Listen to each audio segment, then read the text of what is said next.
when someone tells me I tried, I opened my own business, I had to close it down, you were doing it for the money. You weren't following the passion.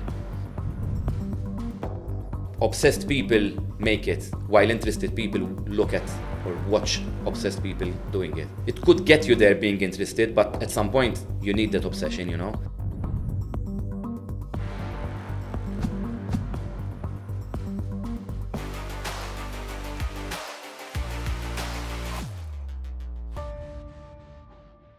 Hello, Stefano. How are you? Hi, Dan. Good? I would say yes. Fairly. Let's go for great. Great. Very good. Excellent. So, first of all, thank you for coming on the show and sponsoring us. I think from the day we met, it was clear that we are very, very, I don't know, the same wavelength. I don't know how you say it. In resonance. Yes, we resonate. We're in harmony. We live very close to each other as well. So, like, we discovered after the first meeting. Yes. Walking back from a 3-hour meeting and realizing, oh, we live here. Okay, so that's very good. And, you know, thank you for sponsoring the show as well. You are one of our most avid listeners because you are one of the few people that comes and says, oh, last episode was really good and all that. So thank you for the support. I'm genuine. I just wanted to start it off. I'm a big fan. And once you're mentioning it, I think it goes without saying a big well done to you and your team. I think what you're let's say what you're trying, because that gives you leeway to keep working hard. I think what you're trying to come up with is, I think for our market, for our sector, is out of this world. So awesome, man. That's really thumbs good. Up. Really, really humbling to hear that. I mean, we work very hard to try and get the best people in front of us here to talk about, and you know, you are one of these now. So that's heavy. So you know, no pressure. I know you're a bit nervous, but no pressure. It does humble me to be sitting on this chair and knowing who was here before me. Some of the episodes were mind blowing in my opinion. So amazing. Let's make this one as well. You listen. You are a wealth of knowledge. I know that you have a lot to talk about, and you're very passionate about the industry of business and sports and how they collide together. So we're going to get into that, you know, as much as we can today. But let's introduce yourself a bit to the audience. Kind of just give us a bit of an insight of who you are, where you come from, etc. Okay, not easy to sum it all up in a few sentences. So. Stefano Borg, born and raised in Malta, 38 years old since last May, so fairly new to the 38 club. World club. Yes. I would use an adjective which I love: a very enthusiastic person, always looking to learn. I'm a business owner, if I can call myself that way. That's practically it. A very successful one as well, I think. You're doing okay. Humbling me, thank you for that, but I don't really call myself that, let's say that. I find myself I would call myself happy-go-lucky. I'm always with a smile. All those around me will definitely be smiling at some point in time, so I think taking life with a pinch of salt is always great. So I keep that always as my main motto. That's practically it. I operate since 14 years now in the fitness industry. I was introduced by, obviously I was working for a company before who at that time gave me the keys of their business and told me, you know, are you up for taking this challenge and running the business? And at the time I was 24. Which was a very cool challenge, jumping into a new market, into a new sector, a very fun one, let's call it that way. And from that on, I've been in the industry now, and I can't see myself walking out of it. Very good. And you did sales as well, right? So that's kind of where you started. Yes. I'm a salesman. I love calling myself that way. Obviously, some people do get scared of being around salespeople because they think everyone's trying to sell them something. But automatically, I feel good in offering, let's say, that as a service or a product to other people. I think if I had to describe the business word in itself is finding a solution to a problem, and I think through sales, through a product or through a service, I'm offering a solution to other people's problem, and if people are ready to pay money for it, then, you know. I saw a quote this week where it says, like, everything is sales. like everything is sales, and it leaves the reader to think about that particular phrase, everything is sales. And when you implement anything in general, in life, in work, even if you work in a data analyst role, you still need to sell the idea of what you're reading, right? To be able to... And unfortunately, in nowadays world, everyone is trying to sell you something, a product, even scrolling on social media nowadays, automatically you're jumping into either a new brand, So it does scare me a bit, because if everything or everyone around us is trying to sell you or being sold, it's... But I think it's always been the case, huh? I think it's always been the case. That's my opinion, and I've yet to find an example against it. Because everything is a selling point. When you make a new friend, you're selling who you are as a person, and you're hoping that the person is going to buy into who you are, right? If you are building a business and you want to go to investors, you're selling the idea of the business. If you're trying to, when you're not now, but when we were a bit younger, you're trying to pick up a girl and all that and start dating, you're selling the idea that you are a nice guy to go out with, But on the other hand, then this conversation brings me to discuss something else. Then, do you believe that no one does anything for nothing? No, I don't think so. I think there are situations where, but you're still selling the fact. So, if you're somebody who's not trustworthy and you're trying to help me, I would probably still refuse the help because I don't want, I don't trust you, right? So you're still selling the idea of you, essentially. But no, I'm someone who does stuff without expecting anything back, personally. Even in my business venture, I sometimes meet clients or projects where I don't even look at the profit part of it. I get so excited of being part of this project or being... That's it.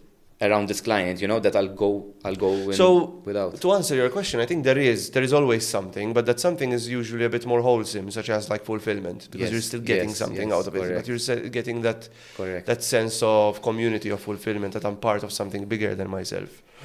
And I think a lot of people don't understand that. A lot of people look at the bottom line, which is money, which is important, because at the end of the day, we all have bills to pay, etc. And if you want to live in a society, you need to cover those bills.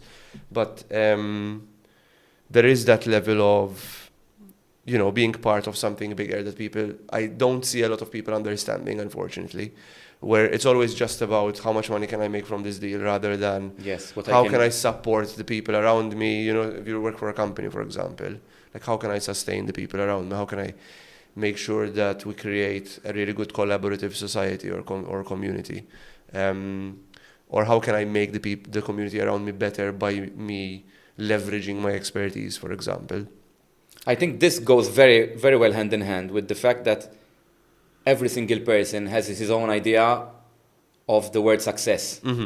True. So for you, success, for Daniel, success could be,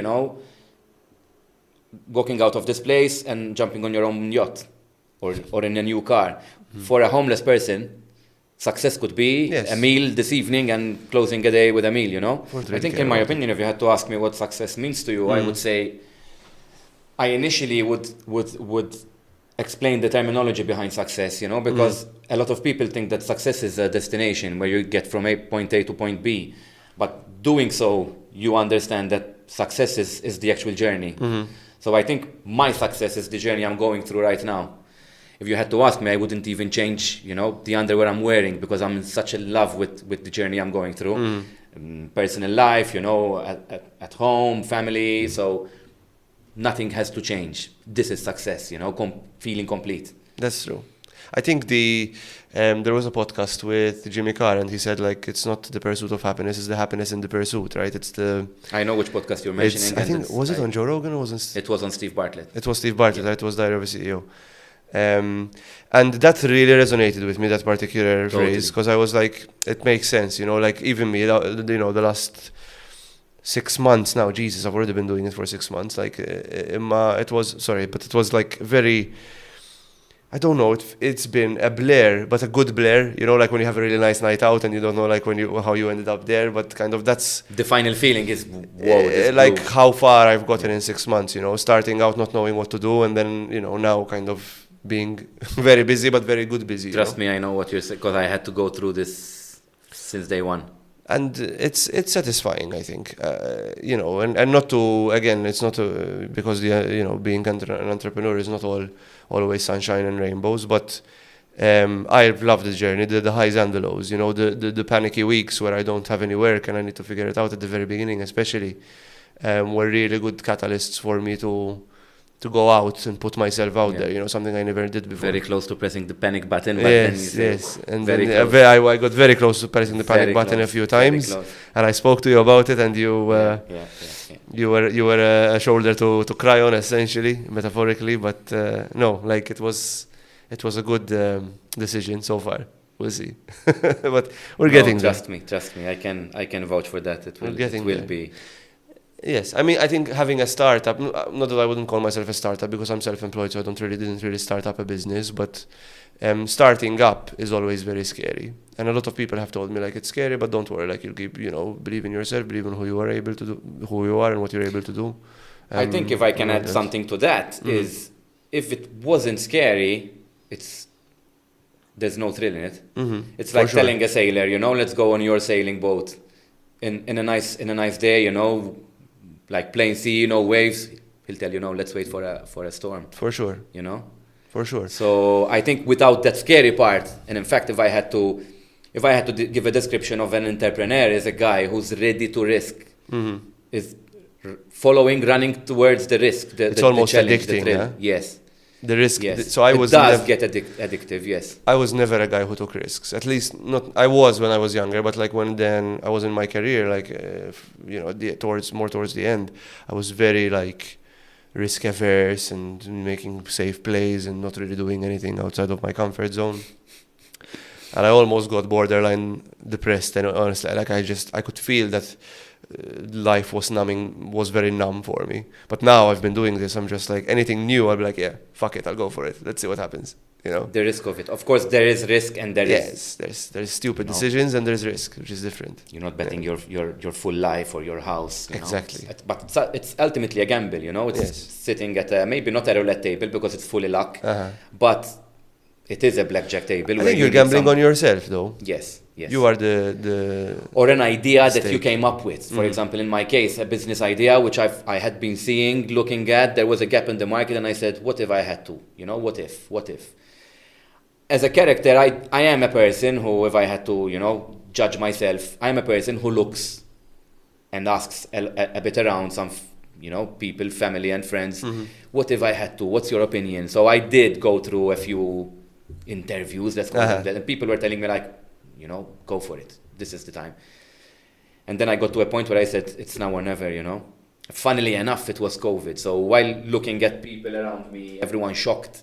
I don't know, businesses failing, people laying off, business owners laying off their people. I was with a smile, looking at this the positive way. And nowadays, I would say, thank God. So if COVID didn't get anything positive out of it, it could be my business, That's the thing. I think it's like a lot of opportunities come from tough situations. Obviously, not everyone experiences the same, as you said. So it might have been, COVID was very horrible for a lot of people, for a lot of businesses. But there are people that took opportunity of it, and rightly so, and then were successful from it too. I mean, it's just that there's that concept that everything is an opportunity if you look at it through that lens. There's always an opportunity to. But you need grow. The right mindset for that. Oh yes. Because let's get this glass in front of us. You might be seeing the 3/4 of the glass empty, but I could see the quarter filled. So for someone to look at the opportunity, they need to first be wired differently. It's the mindset. All the clients I help and all the businesses I walk in and support, and I've been lucky now that I've garnered quite a bit of clients over the last 6 months.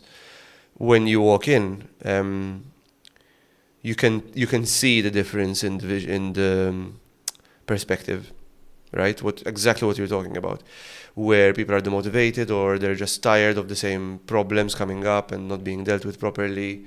Or they say, no, that will never work, and all that. So the never word for me, it doesn't make sense, because I'm like, you've never tried it, or you've tried it and it failed. So it doesn't mean that it's not, we just need to iterate. And the plan, do, check, adjust is something I work with a lot.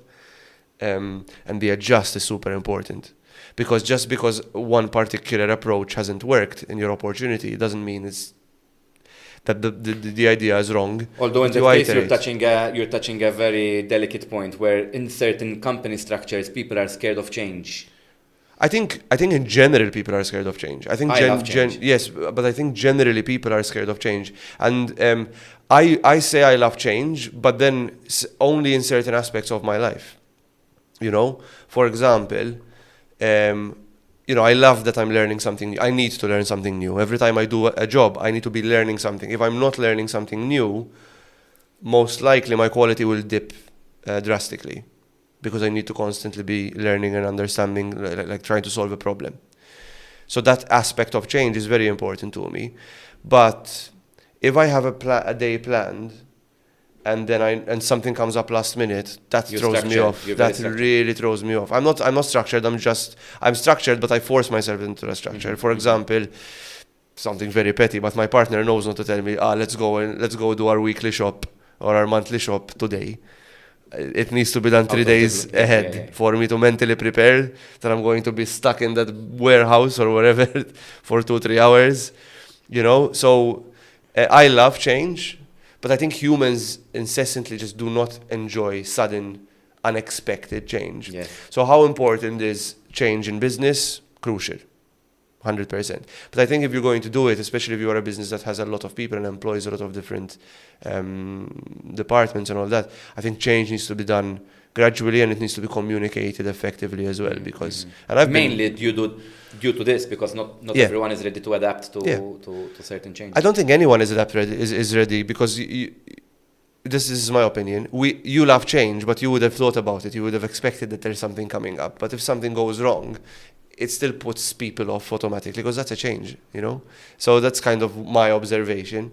But I do enjoy change if it's done properly. Like change if it's done diligently, if it's done with the right intent, if it's done with the aim to grow, with the aim to get better and improve. Unfortunately, in business, and I would say this through experience, it's purely based on change, adaptation. Oh, yes. If you're not ready to adapt, then you're better off working for a company, you know, be employed. Because if I had to tell you the changes I get throughout a 24-hour day, you know, we deliver equipment, we set up equipment, changes, you know. So keeping up with deadlines, shipping issues, you know, so changes everything, I would say. In the world in the world of logistics, which is what you do essentially, you're literally trying to figure out the logistics of ordering, picking it up, delivering it, and then installing it. How often does everything go to plan? I think it's never, but now I learned. I think I was very close to how you deal with your daily agenda, but I used to take it so badly that things changed, that I said, you know, look at it the other way. Nothing comes easy. So now that I've rewired my own, or as how to look at things. Your mindset. Things happen for us, not to us. I constantly say that to myself every single day, 365 days a year. Things happen for me, not to me. So if there's a delay, you know, okay, something good is coming out of it. So it's funny you say that, and we haven't talked about this before, but a couple of or 3 weeks ago, or more, I think, like a few months ago, whatever. I heard this particular person talking about, I forgot who they are, talking about like just every door, you just keep going through the doors that open for you. And it really changed my view on things, like just experiencing life from this experiential lens of something happened, let's just work around it, you know. And like, and I know I just said that my day is structured and all that, but I'm very happy to move meetings around, etc.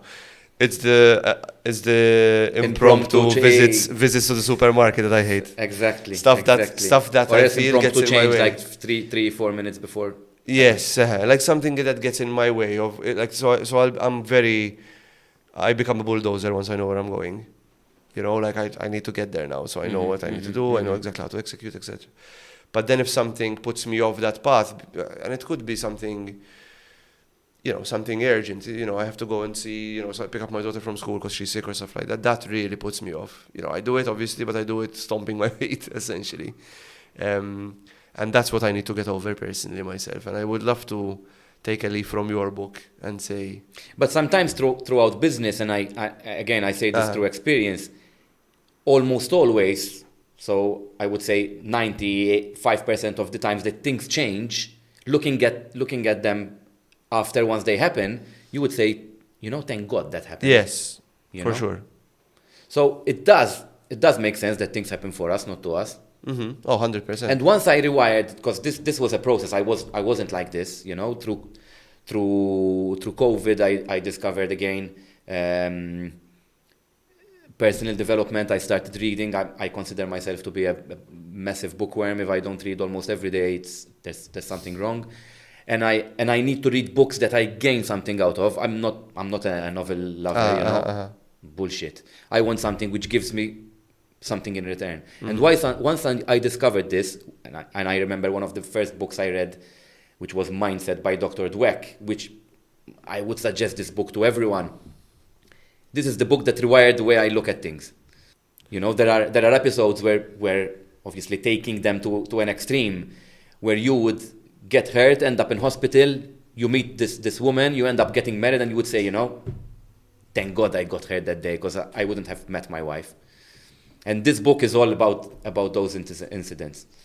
In fact, I remember a good chunk of the beginning of the book. It says it describes a lot of athletes, and there's a part where it describes Ronaldo, and people would say, he's a talent, born talent. Bullshit. This guy trained his ass off to be there. And he still is. I mean, the guy is in his. How old is Ronaldo now? 38. 37, I think. 6'7". 30. The guy is still.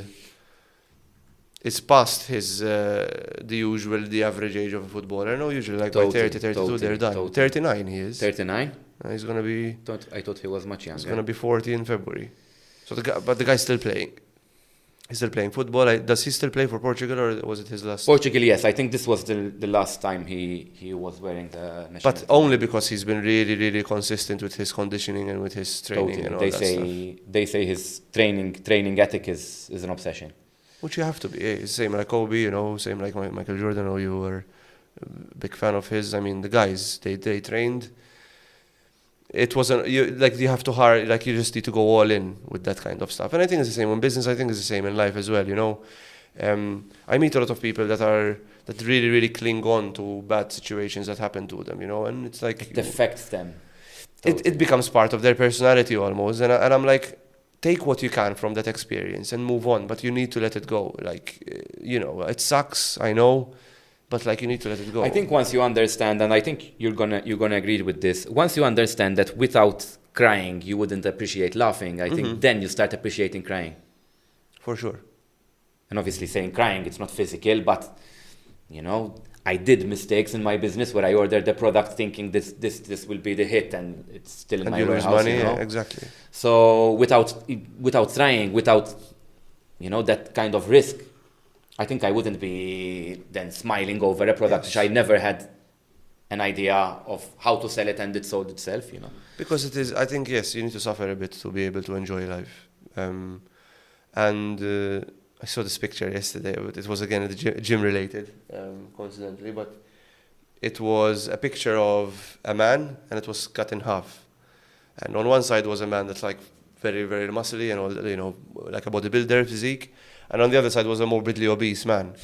And it was you either suffer, i.e. you go to the gym, or you suffer, i.e. you have health complication because of comorbidity, etc. Right? True. And it's that type of thing. You need to suffer to be able to enjoy life. So you either enjoy life now and then suffer the consequences of it later. Or you suffer a bit now and then enjoy the outcomes of your sacrifice, etc. Since I've started training a bit quite hardcore, I love that. I love the slow burn of grinding every day and sucking at it and sucking at it and sucking at it and sucking at it. And then all of a sudden you improve a bit, but then you find someone else who's better. Marginal gain. Just very marginal 1% gain, if not even sometimes 0%. Sometimes you take a step back because you get injured or stuff like that. But that's kind of part of life, because then once you once I walk out of that gym, I'm like, I'm fresh, I'm ready to tackle the day, I feel good about myself, I know that I've done a really hard thing, and I move on. So, yes, suffering needs to happen to a certain extent. We're not talking about massive suffrage, right? But because there is obviously people who are way more unfortunate than us. Totally. I think that there's also, what's the word? Like if you're born in I think where you're born really also defines your opportunities in life. True. It shouldn't stop you, like it doesn't stop you, but we need to also acknowledge that there is some form of luck in terms of the luck of the draw, where you're born, who you are, who your family is, etc. But I think there are a lot of people that came from difficult environments, that came from harsh families, that came from abusive environments and still succeeded. And usually those people succeed even more because they have the grit and that resilient mindset of nothing's going to beat me down. Totally. But I'm not going to ramble too much. I know you're you're really big and very passionate about the startup world. And I know you wanted to talk about it, particularly today. So what do you want to bring? Like, what do you want to talk about in terms of the misconceptions of the startup world? I think, yes, mainly I believe that there's, at least I feel it a lot in our sector, because there's a big misconception around the startup world. I think you're going to agree with this once again, because we were brought up where once you mention something to your parents, I wish to be this, or I wish to do this. No, don't even think about it. You either become a lawyer, a doctor, or a notary, or else find a big company, work for that company, take home a nice paycheck and stick to that, And I think we need out there might be someone today listening to this podcast and wishing to jump into the startup world. Although it's scary, and we mentioned how tough it is, but it's very doable. I can vouch for that. It's very doable. It's bullshit that they tell you who owns a business.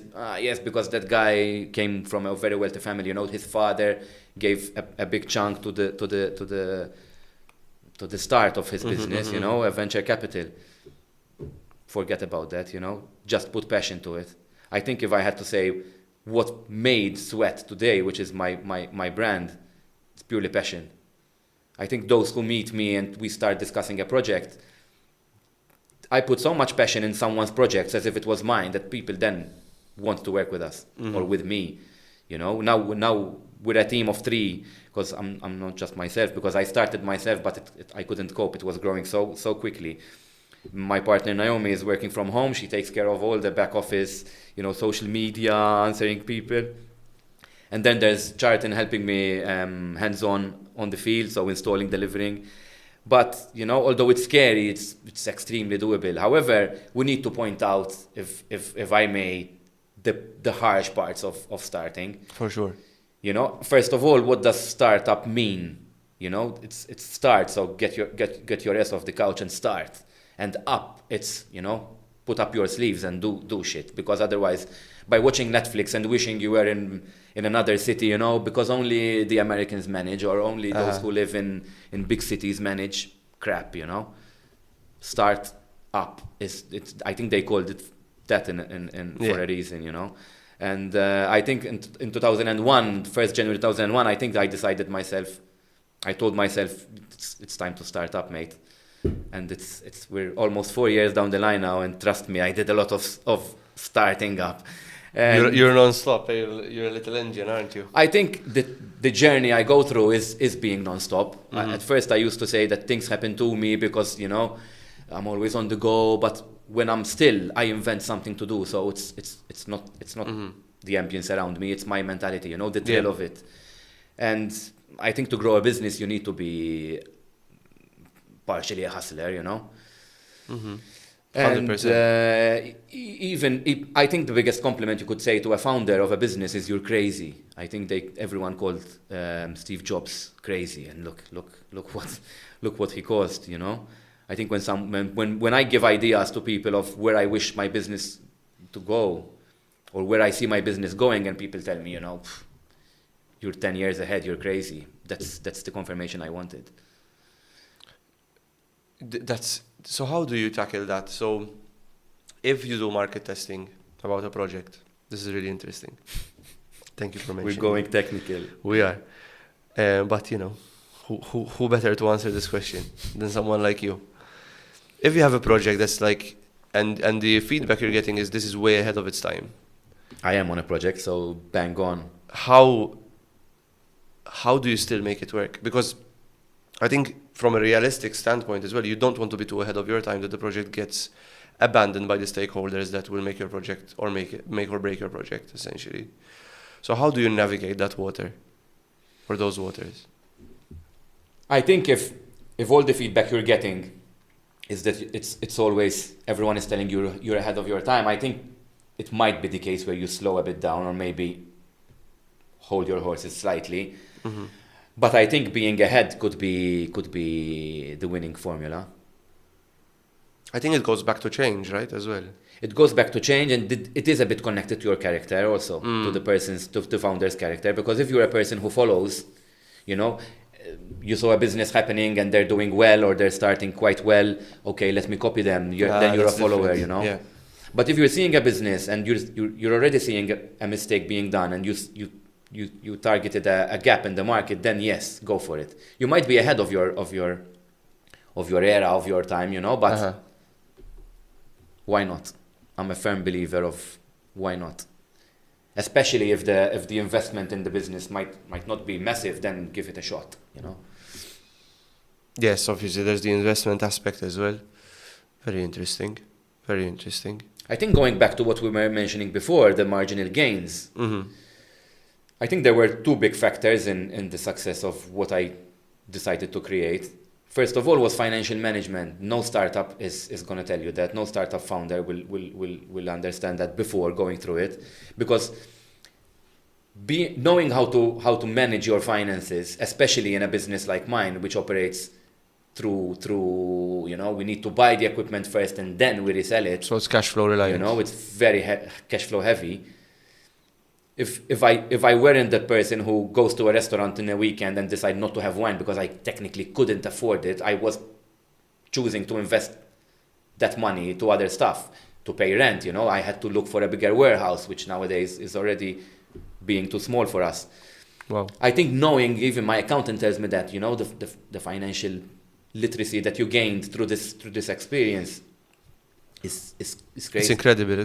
I experienced the same as well. The last 6 months have been very educational for me about how to manage finances better. Because even though I worked for a bank for 14 years, I never really, because again, the salary makes you lazy.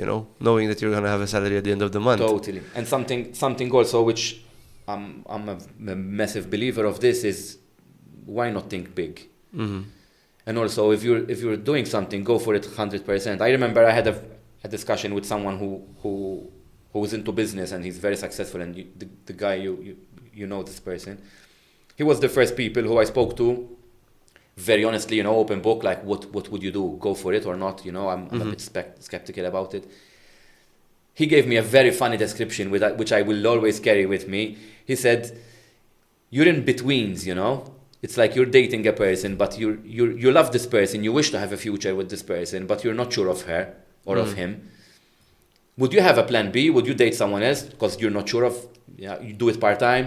Mm-hmm. He said, "No, Whole ass. go for it." Go for it. And from that day, I said, because I was considering of starting off part-time and then having some cash, then investing the cash in the business.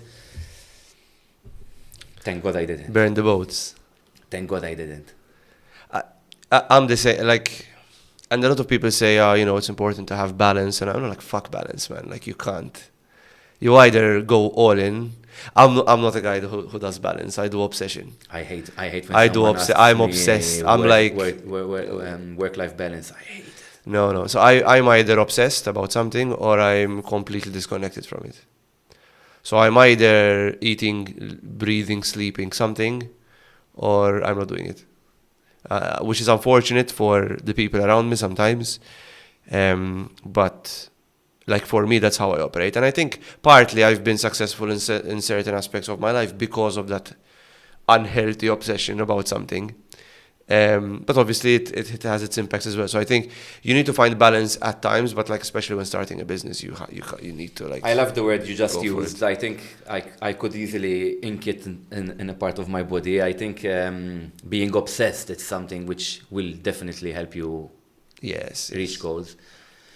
I recently, a few months ago, I was going through a podcast of Tim Grover. I'm not sure if you know who Tim Grover is. Tim Grover is a performance enhancer. This guy trained Michael Jordan, trained Kobe Bryant. He took these athletes from good to great. And this guy says, the podcast is mind-blowing, but a few intakes which I took from this podcast were Michael Jordan was not interested in winning a championship. The guy was obsessed. Okay. You know, if you're interested, I think obsessed people make it, while interested people look at or watch obsessed people doing it. It could get you there being interested, but at some point you need that obsession, you know. Going back to what I said before, like I hate when someone tells me, what about your work-life balance? Let's put a scenario in front of us. Let's say that you invited, I don't know, an athlete, Michael Phelps. And you had to ask this guy, what about your work-life balance? Do you stop? This guy would fuck you off, you know. Sure. Stop, I'm after a goal. When they interviewed Michael Phelps, for those who don't know who Michael Phelps is gold medal Olympian. Isn't he like a worker? 23 gold medals. Wow. For America. In an interview, someone asked the guy, like, what's your training schedule? He said, I don't have a training schedule. And the person who asked was quite shocked. He said, yes, I don't need a training schedule. I train every single day, 365 days a year, for only one reason, marginal gains.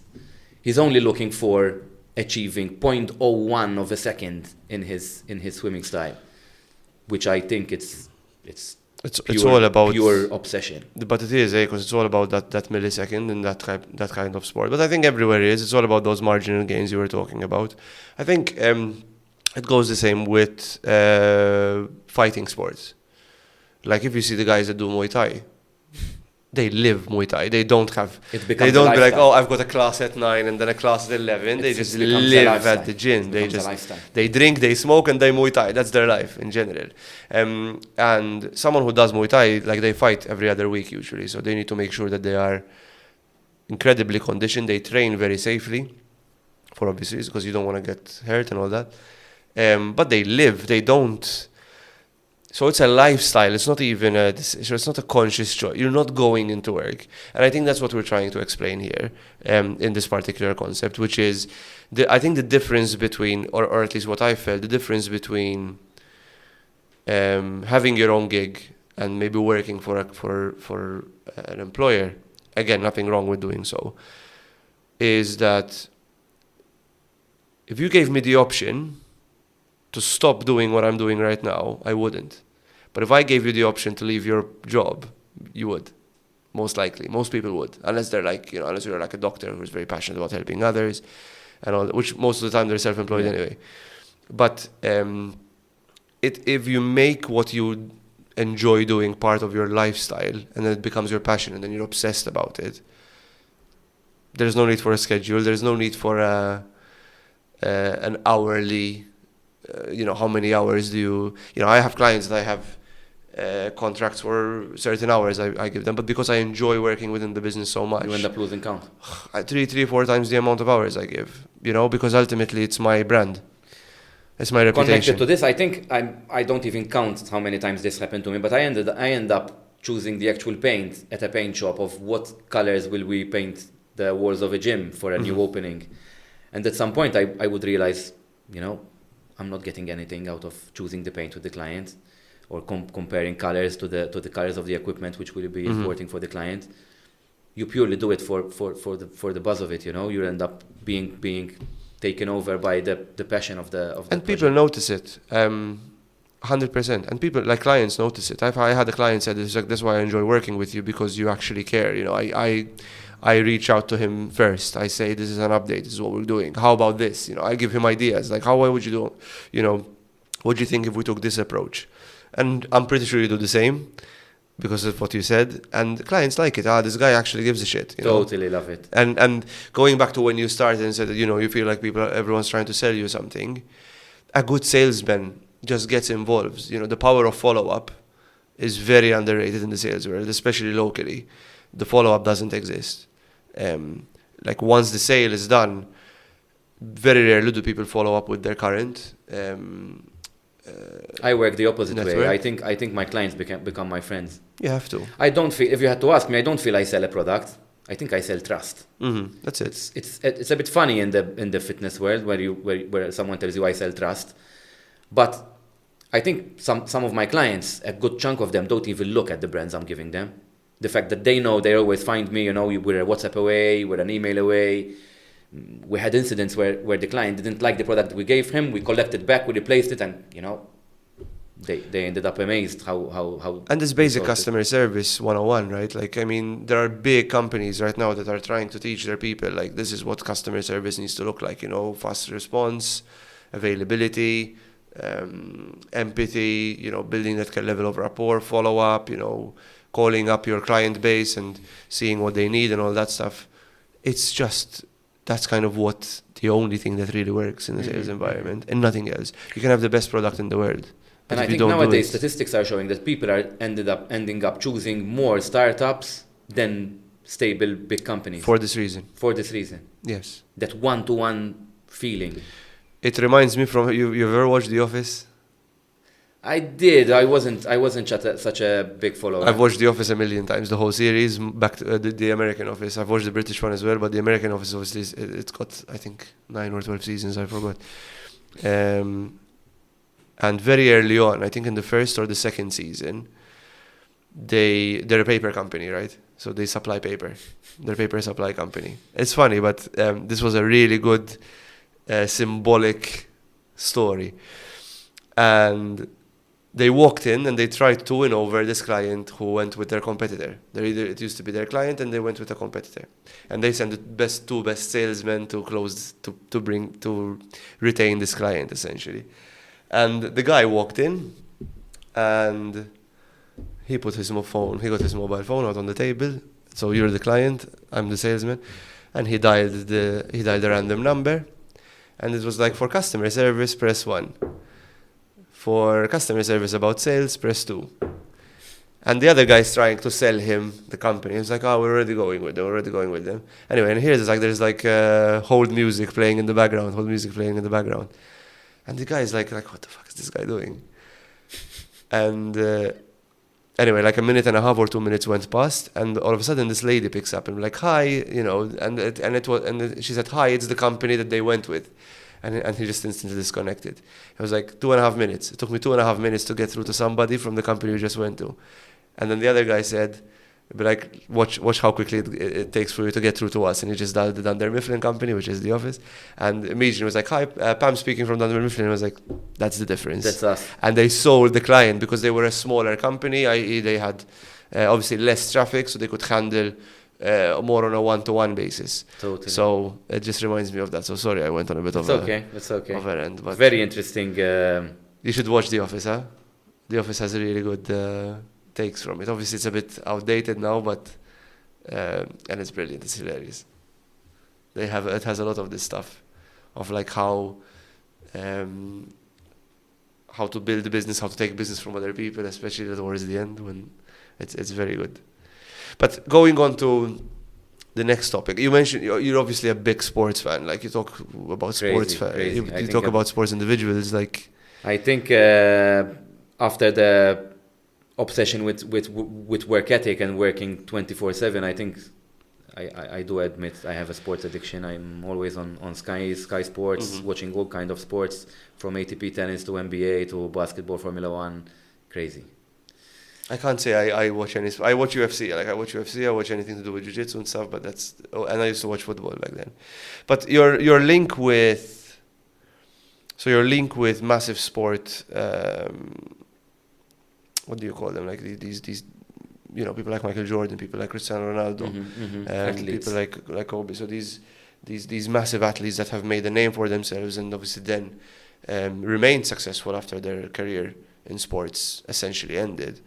How do you link that with your mantra, like with the business and all that, with the business? No, I personally, very good point. I personally strongly believe that the sports world, the sports management, and the business world really go hand in hand.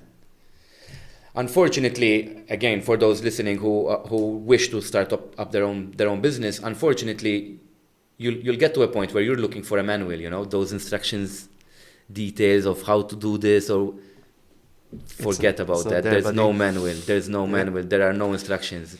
It's not a flat pack wardrobe which you'll find the instructions inside, and they'll help you build it. Mm-hmm. And I think very cleverly, I must say, I decided to start looking, because someone had told me, you know, what you're trying to build, someone already did it. We're 2024 now, so someone did it and wrote about it, biographies, you know, autobiographies. So go read out there, success stories, business stories. You'll find answers. Someone has done it. And so I took this very seriously, and I started reading all sorts of books. I remember a book that blew off my mind was Shoe Dog by the story of Phil Knight, the guy who created Nike. Shoe Dog? Shoe Dog. Oh, Shoe Dog. Shoe Dog. Fantastic story. I think I read it. Memoir by the creator of Nike. I think I read that book twice. We'll include the link in the description. What a nerd.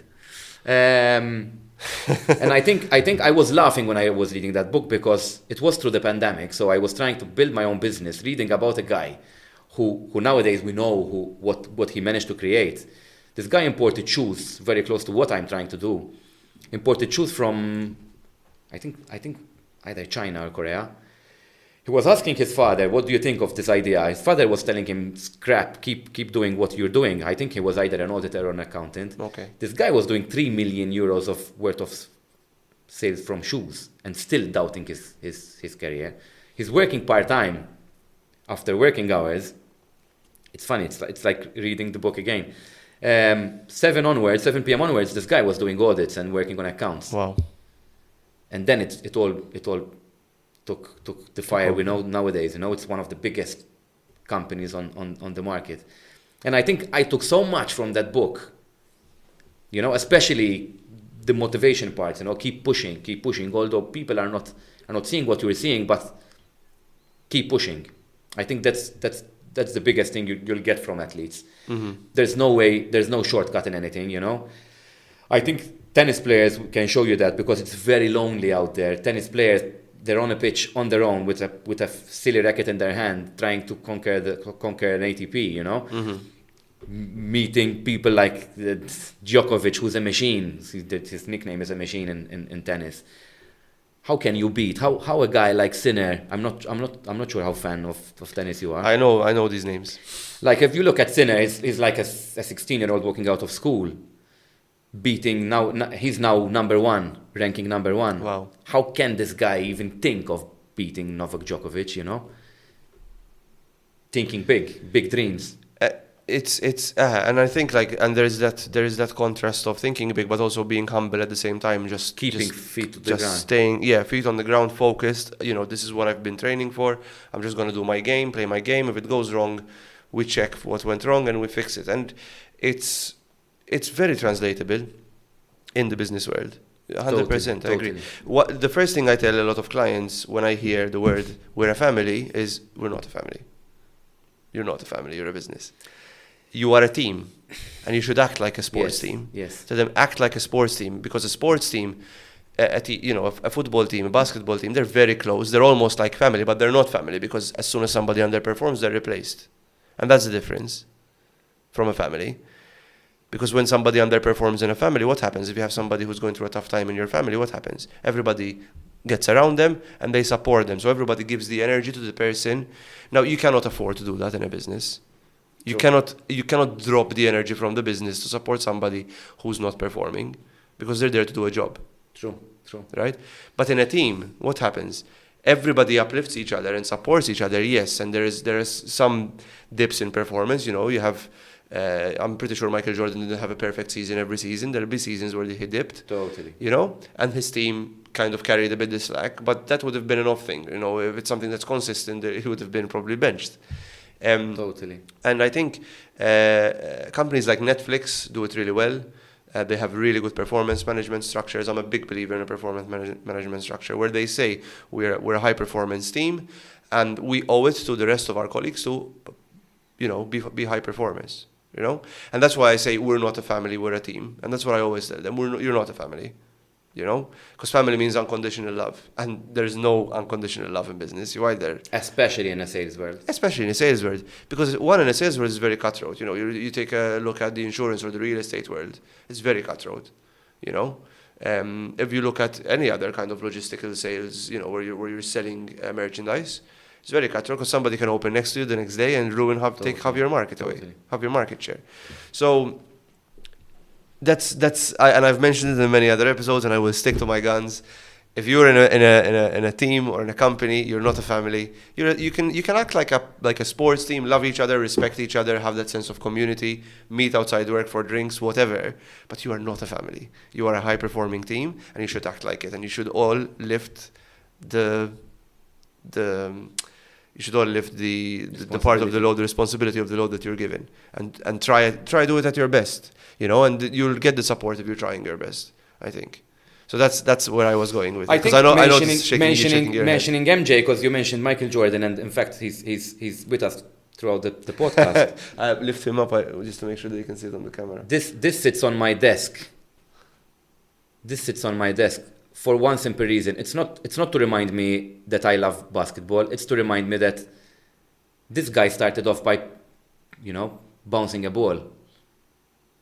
You know, he's now, you know, who doesn't know who MJ is, you know? Even the kids, man. And there are a lot of incidents. That's why I follow this guy. I think I consider him as one of my idols, one of my biggest idols. I'm shy to say that I've watched The Last Dance, I think 56 or 57 times. Jesus. I put The Last Dance as background at home instead of music because it gives me that push throughout the day. I believe that this guy could be the best CEO for a massive pressure company, you know.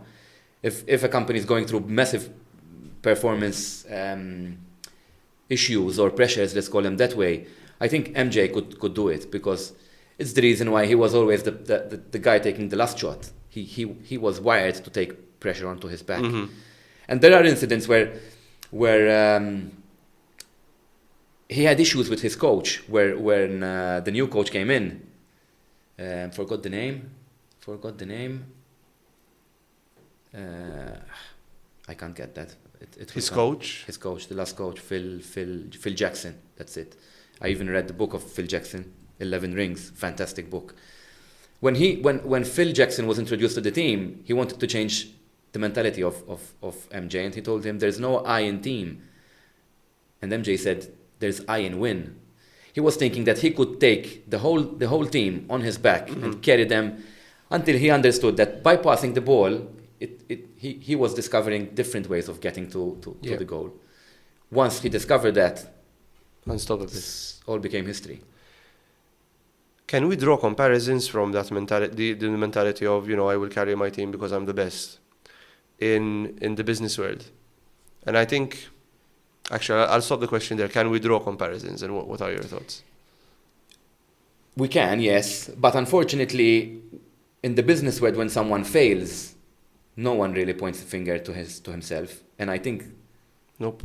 And I think that's where an athlete then changes this mentality, because an athlete, when an athlete loses, you know, there are millions of episodes where Michael Jordan was getting to the finals, playing those seven games of the final or 5 games of the final, not making it. They need to restart from back to zero. He was the first one to say, you know, it was my fault, mm-hmm. and that's why a lot of his teammates used to hate the guy, because the pressure he was putting on them was crazy. A lot of people say that he was the guy choosing the 5 who play, not the coach. Mm. He was so obsessed with winning that he would tell you will help me win. Selfishly enough, also, because obviously if you weren't helping MJ to win, you weren't in his circle. Mm. But would that have negative impact? So, like, I always ask what could have been, right, if it wasn't the case. Unfortunately, yes. If you do so, watch The Last Dance. In an episode, he'll end up in tears, and he asks for a break from the filming, because the interviewer asks, like, you know, people say you were quite cruel on court. He said, I told them there's a lot of pressure. Mm. Winning brings a lot of pressure. If Yeah. you can't keep up to that, then change That's sport. true. You know. Yeah. No, it's the case, and I think a lot of people don't understand it. Like, I mean, not that I'm close to what MJ did, but I did used to compete a lot in esports and all that, and there is a lot of pressure within esports as well, right? And when you kind of when you need to build that mentality of, you know, we need to train every day and all that stuff, and you know, at the same time, it's a part-time thing, right? It's a hobby, but people didn't understand. They were like, "Oh, you're just playing a stupid video game or whatever." But it's like, you know, for me, it's not. It's the same. You can say the same thing about football. You can say the same thing about any other sport. Totally. There's that passion of wanting to win, and I think if we channel, you know, if anyone who has that will to win something, if they channel it into something else, like a business or stuff like that, I think it's already half the battle won. Because you have that mindset of, Agreed. you know, I don't mind the pressure. I just really want to win at it. But going back to you know, high performers in a business setting, that's one thing I really look out for as a red flag as well for me. Like there are especially in sales environments, if there is somebody who's a high performer that's bringing the team down, that is a problem. Yes, because high performers tend to be selfish, quite selfish, and the income, the financial income for them is religious. So Yeah. yes, it might become toxic. Totally. Yeah. So in that case, because you come from a sales environment Yes. as well, so I'm and pretty sure you've seen it. was, call it what you want, a big achiever. But what I'm trying to say is, like, if you notice somebody in your business, right, where they're doing that, like, what would you do? Well, in my own business, I would obviously try to gain from it, because if you have a high performer bringing numbers down to the table, I wouldn't want to lose that guy or Yeah. that person, you know? Yeah. But then if there's a lot of conflict, maybe isolate that person, and, you know, if he's driven by numbers, then just give him numbers, you know? Okay. It's clearly he's not here for friends, you know? He's not here to make friends. So, like, give him numbers. And yeah, I mean, and that's fine. I think not being there to make friends is okay. I think making enemies is wrong then. Because then if this person is making enemies because, Yes, you know, yes. be bragging or taking work away or stealing work and stuff like that, that's a bit of a... I think Gray going back to athlete performers, I think looking carefully at them, like very carefully with a microscopic lens, none of them are there to make friends. Mm-hmm. I think no player has joined the team. Like recently, we've just seen this week that Mbappe just joined Real Madrid. I don't think he said, like, yes, I'll join because there's Daniel playing and I really wish to hang out with Daniel. For sure. You know? It's cutthroat, yeah. I recently read a fantastic book, which I wouldn't suggest reading because it's very, very, very tedious reading. It's The Quiet Leadership by Ancelotti, Mr. Ancelotti, the coach, the very famous football coach. Winning hearts, minds, and matches. He explains how the dressing room was being dealt at Real Madrid. It's a cutthroat mentality, you know. They're not even considered friends. They used to walk away after the game finishes. So they're purely high achievers there for the performance. So I think nowadays people know, joining these clubs, they know the pressure they're walking into. You know, we just seen Klopp leaving Liverpool because of pressure, you know, work-life balance. Yeah. Purely. And he's been doing it for a long time as well, so that's very interesting. I think it works. As long as there's no animosity and there's no You need conflict. to be ready for it, yes. Yes. But you need to understand that we're here to do a job and deliver. And I think it depends on the industry as well, but and people like it. I think, like, if you find the right people to form a team. Yes. You have a team of sales. Like, I've come from a sales environment as well, and it is incredibly high pressure. It's very greedy it can be very greedy as a career, but there is that level of, I'm here to haul ass and then go home, you know, and that's kind of why I'm here. And people, I think we got a bit too soft on the aspect of, you know, let's make the work environment enjoyable and all that stuff, which it should be. I think a work environment should be enjoyable to a certain extent, but not to the point where You're just going there to enjoy yourself. Yeah, where it becomes too much of a community thing rather than actually the job at hand. It becomes a club rather than. That's it, right? And I've seen places where it became a club rather than, you'll have people literally chatting for 3 hours instead of actually like doing work. And I'm like, dude. You're costing the company money. Yeah, but then again, I'm a firm believer of like I don't feel like an 8-hour day is, especially in sales, an 8-hour day doesn't matter because you can do a really good, I do link ambition to that, to be honest, because I've seen people when I was employed, not having my own business, I did see people who were offered to get a better position, and they said, I'm okay. I'm fine. Contentness, which I don't. I used to get shocked, like, really? Excuse me? Because you can't relate. It's a promotion, Forget the pay, because definitely there's a pay rise, but ambition, achievements, any sort of. I think there's depends on the amount of hours as well, because I used to work as many hours as I was given, but then after I had my daughter, I was like, there needs to be a yes. limit. A lot of people say that once kids. Yeah, but now enter the family. Now that she's older, like I'm happy to usually I'll work. So my afternoons are the busiest personally, for example.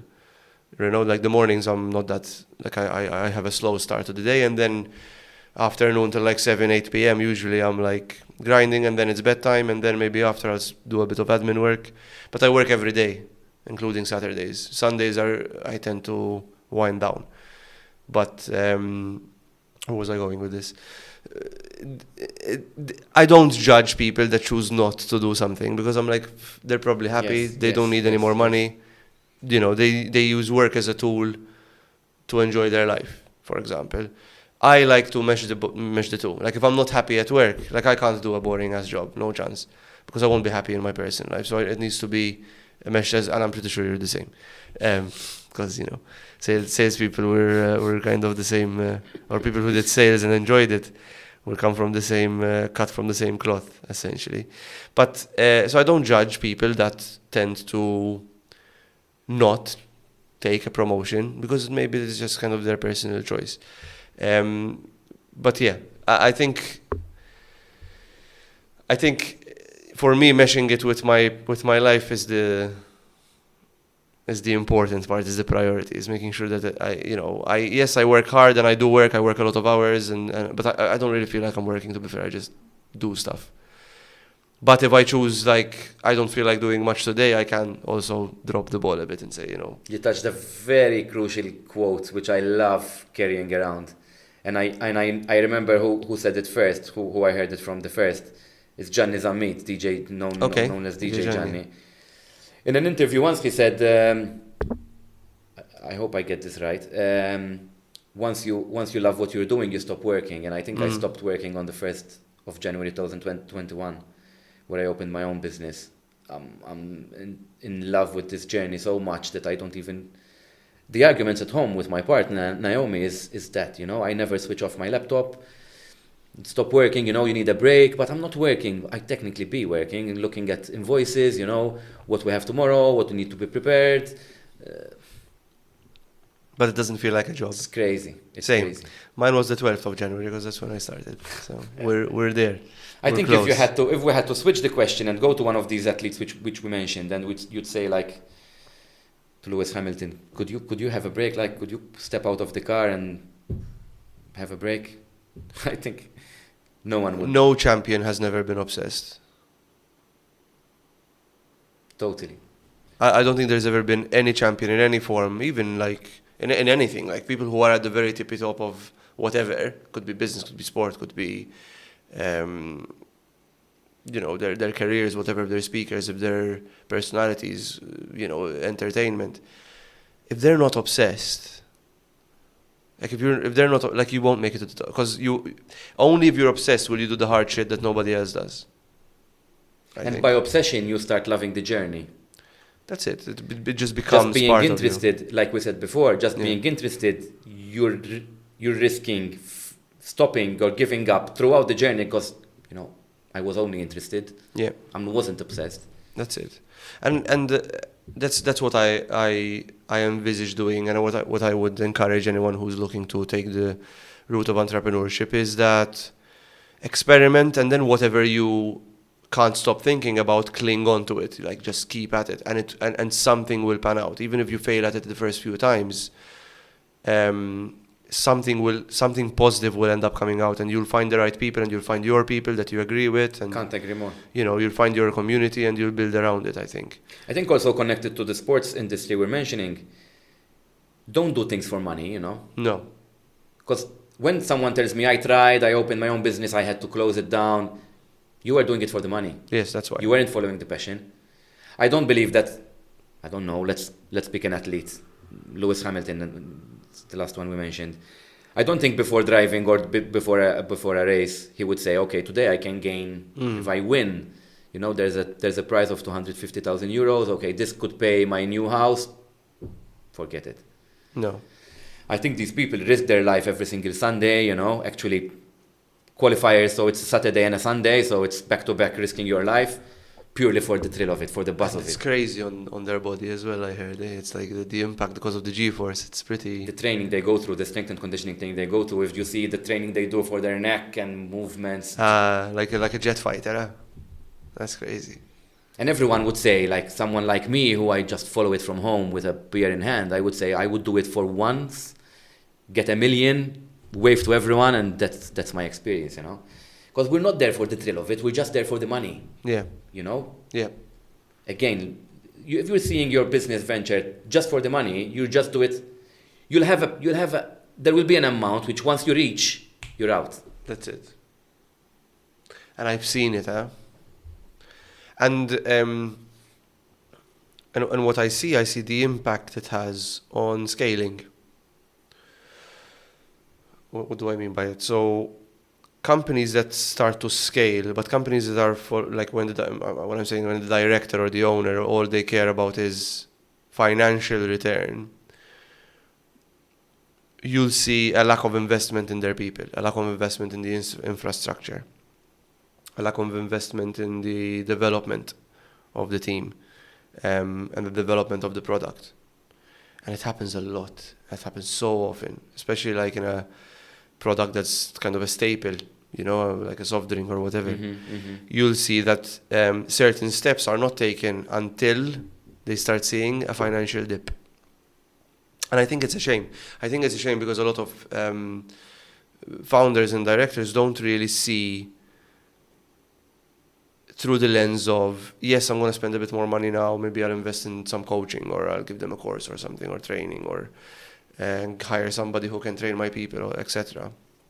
And then only when that structure starts to crumble and people start to hemorrhage and leave, and then you start losing money as a result, because then you have to recruit and you have to retrain. Totally. And I think that long-term vision is not there yet, particularly locally, but also internationally. Because I heard that startups internationally as well, when I speak to my international network, very, very similar issues. Because yes, a startup needs to survive, so you don't really have time. But once a startup gets to a certain stage where you have a certain amount of employees, you need to take the next step to develop it. And to develop it for a long, sustainable scaling model. I have a question. So let's say that you have a scenario, right, where your business, you're thrilled every day, you're going to do your job, which is not a job, but you get offered a sum of money to sell your business, right? And it's a good amount of money. How difficult would it be to actually kind of say, yes, I'm going to part with this baby of mine? Very good question. Very good question. I think, quite finding it hard to answer. I think if doing so could take my business to a new height, then yes, I'd do it. Going back to sports, because obviously we were talking about that before. I think a coach leaving a club or giving his club to another coach, I think they only do it. These people get really deep attached. Yeah. Like when Alex Ferguson left Manchester United, it was crazy. It was operating like a pure corporate company. But I think seeing that someone else could take your business or your baby to a new height, I think yes, you'd let it go. Knowing my character, I would already have a plan B of doing something else. Then obviously, okay, I'll do this. But yes, quite hard to do so. It does go through my mind sometimes. What if someone had to, because I've seen this silly little brand going so fast, growing so quickly in only 4 years, not even, that I would say, someone might knock on the door, Mm-hmm. So you would part ways if it means bringing it. I think getting it if bigger. if a massive cash injection could take the business to different shores, then I might move out. Yes, I might. And I had kind of a previous question to that is kind of, when you actually started, what was the scope initially, and how much pressure would that have put on you initially, right? Like, because it depends on the scope. I think it had two initial scopes. I think the first obvious scope was for me to make a living out of it. I wanted to be capable of earning my own money, But then the fun part of building a brand, it's like building a car to then race with on a Sunday. I think that the thrill became so cool.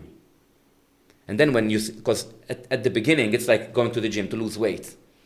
The first few kilos you lose, once you lose those, then okay, you figured it out. If I change this, tweak here, do this, you start the feedback so quickly that it picks up momentum so fast. But I do believe, and we did talk about this before the podcast started, I think the biggest hurdle for it was loneliness. I think I'm a people's person, always laughing, like we said before, always surrounded by a big bunch of people, friends with everyone. Every single place I walk into, a coffee shop, a bar, there's someone I know. Finding yourself between four walls on a laptop, trying to push this brand, it gets lonely. It gets lonely. It does. I agree, and we were talking about it. I know in the car right here. Like it's, I always used to say, it's a bit exaggerated when people say it's lonely, but it does. It gets quite lonely because no one's there to save you. You just you have can to fend for only yourself. beat it by remembering, having something like this on your desk, and remembering obsession will get you there. Obsession will get you there. Yeah, just keep at it. And Well, selfishly, even loneliness, kind of, and just kind of people not believing in what you are thinking, right? Like, I was a bit lucky from that aspect because obviously my partner Naomi believed in what I was trying to build. I obviously carried a 10 year experience, so I wasn't jumping into a new market. I was carrying contacts, networking, all those networking events I went to, Yeah. So I knew where I was heading to, but obviously having a support team surrounding you, even my parents-in-law, who I nowadays I adore, the support I was getting from them was crazy, And when I also was introduced to the world of mentoring, I tried searching around our little island mentors, coaches, business coaches. It's really hard to find, So I had to create my own mentors, While out for dinner, the little dinner I was affording in the startup world, discussing what if I had to do this, Yes, I know this contact. Give this guy a ring. There's a warehouse for sale. There's a warehouse for rent. Look into this. So fun looking back at the time. It was terrifying, but now I'd go through it a million times again. But I think the fear is the driver as well, right? The fear is the driver. It is, and when I feel that I kind of start putting my foot off the gas a bit, I start trying to scare myself as well and like start catastrophizing almost. Say what if you love the speed of the car you're driving or of what you're onto, then it's almost addicting. You can't slow it down. That's true. I think if you had to ask me what's the struggle you're going through right now is not knowing how to stop. And I feel guilty trying to stop something which is working, So our sales are right now fully open and the ship is sailing. So I wouldn't imagine myself going down and having a nap, It's like let's keep pushing. Let's keep pushing. And thank God the team I'm building around me, until now they're there to push as much as me. So let's keep doing so. Because since you have 3 people in the company, isn't there a key person risk? So there's the concept of key people. I don't know if you ever heard of like key people or key persons, i.e. if one of them disappears. Well, There at is this a stage, vacuum. at this point in time, we're all three very crucial because we're technically executives in what we do, you know. Yeah. So if I had to not show up tomorrow, then you know it might even stop. Wow. But if Naomi, who takes care of all the back office, all the marketing, all the communications through our social media, which is our main sales driver right Okay. now, I think I'll panic. Definitely, I'll panic. If Charlton, who's the last team player who joined, I think, although he only joined in April, I think he's a massive asset right now, massive asset. And the experience he got to the company, he's coming from an engineering background, so setting up, you know, the thrill for him to from an empty space to fill it up with equipment and having, you know, meeting an issue and he needs to solve it. The guy is The brilliant. problem solving aspect. The guy is brilliant. That's very Hats good. off to Shout out to Charlton. Thank God he joined. Big Thank shout God out. he believed in what I'm trying to create. Let's say that. And it's important to get people like that early on, that believe in you and like believe in what you need to do. I mean, the only reason I think we got to 24 episodes here is because, you know, we had people like Claire and Joanne that really believed in the pointing at Joanne's chair because Joanne couldn't make it today. But people that believed in what I wanted to do with this particular project, which is just have this little journal of entrepreneurs who are going through in different stages of their entrepreneurship journey. So absolutely agree with you. Like And you it's need to not have easy people that are to bring passionate. people on when everyone is thinking you're quite crazy. Oh no, 100%. But again, it's because I think so. The attitude I have now is that if it's not a hell yes, then it's a no for me. In decisions I make and decisions people make for me. Like, so for example, if I ask somebody, listen, do you want to be part of my team? And I feel that they're not very enthused by the question, I won't even You're follow not. up. I'll just let that thing die unless they come to me and say, yes, you know what, I want to do it, you know? And same goes for me. And I think you would do the same. Like if you have a partnership opportunity and it feels like a great idea in your head and you want to do it, then it's a hell yes, right? But if I'm like, I'm not sure about it, I'm not sure, then I don't tend to decision is judge it obvious. through a yes or a no, in my opinion. I think I've never thought about it, so you're the first person putting this in front of me. But I think reading so many books, I think I read all the Simon Sinek books. I think gut feeling is Yeah. crucial. Gut But feeling is crucial. I think it's the same thing. I think it's just we're just labeling it differently. If it feels right, you know, I had a big decision to make, and you were very influential in that decision. And the gut feeling is what I went through at the end of the day. And I think you told me, I was like, just what does your gut tell you? And I was like, Yes, but that's yes. the hell yes aspect. Because both, I had a fork in the road, both opportunities were amazing. And now you're loving it. And now I'm like, every day, I'm just like, I'm glad I took this decision. You know, there's obviously the worries that come with it, but the gut feeling is very important, I think, because the gut to brain connection is a very real thing. Your gut is telling you, the gut, we call it, is just based on your experiences in your subconscious mind, and it's telling you, this has worked for you in the past, or this hasn't, you know, be careful. This person seems a Reading bit so many dodgy. success stories of athletes and sports fanatics and coaches, whatever, call them whatever you want. I think they all mentioned the gut feeling they had. They thank God they followed it, you know. Players who changed clubs, you know. Coaches who left the club because they were offered something else, something bigger, or something at that time. It didn't look that massive, but then it turned out to be. It's all gut feeling. It's all gut feeling. I have one worry about self-employment, is that I become an employee in my own brand, or my own company. I Like think a slave automatically it to will. it. Automatically it will happen. I think I do experience it right now, where it's going so fast that there's a routine I need to follow. You know, otherwise it might But stop. See, that feels horrible for me personally. I would feel trapped at one point. I would feel trapped by my own business personally. I'm not saying, you know, Yes, people yes. will judge it differently, but I would probably feel very suffocated by that if I had to be, you know, constantly on the go, 100% have a routine, because routine kills me. I need it, but it kills me, if that makes sense. Yes. No, I think starting 2024, we and by we I mean my team, the team behind me. I think we set up a goal which was a financial target where we want to take the company. And I think this year we need to sit on our desk and get shit done, because otherwise we're not going for that.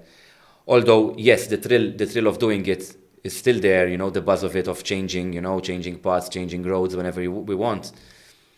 But now I think once we're getting a bit structured, like an actual company should, we set up a goal, a financial goal to be reached, and we divided that per quarter. So we're following it. I think now we need to perform, and we're all on board and hand in hand on reaching it. So we had to, unfortunately, Structure be employees. it a bit. Yes. Very interesting. What innovations do you kind of try to push forward in the fitness industry, kind of in kind of your sphere? Like, I think the biggest innovation now is we're also seeing it happening globally, is that the fitness industry is going back to old school kind of ways, where the free weight aspect, where the body training, the mentality of someone buying a treadmill and running on a treadmill for 30 minutes, that's thrown out of the window nowadays. So, of course, I love the industry, not through the sports aspect. I can't hold a conversation on squats or reps or, I only hold it in revenue streams, in channels, in how to turn a room into a money making machine through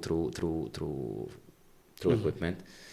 So sitting down with a client who's coming from a very old school mentality where, treadmills and bikes is the only thing he wants, trying to convince him to go for a metal structure which people will use in any way they want, because that's the industry nowadays. It's the CrossFit world, Yeah. It's the high rocks mentality that we have out there. Then that's the biggest struggle, I think. I think I like the way the fitness world is going, and as you said, like the compound movements, isometrics, all that stuff is getting more attention now than it did before. I'm glad the treadmill is dying off, because I fucking hate it. To be fair, I hate. So I think I mentioned it last episode. So I'm doing a lot of training, twice a week. I do weight training to help my jiu-jitsu. I hate it. You hate weight training? I hate weight training. I hate doing any form of reps or anything like that. The reason I enjoy jiu-jitsu is because it's it's a combat sport. You're fighting against another human being that's trying to also kill you, essentially. And you're getting a workout through it, and you're learning new techniques, and you're testing them out, and then you're fine-tuning them, and and you suck. I'm a white belt, so I keep sucking at it anyway. But the weight aspect I dislike every time I go and do it. And I do it for a purpose. It's a tool for me. It's just a means to an end. And I will keep continuing because I'm seeing really good results in terms of my strength and my conditioning. But having a good setup is so important, right? Having somebody to push me through it. So I have a good friend of mine, Sean. He's Sean Fitness on Instagram. If you want to follow him, he's probably fully booked, but give him a ring. He's great. He's fully booked for a reason. It's because he's really, really, really, really, really good.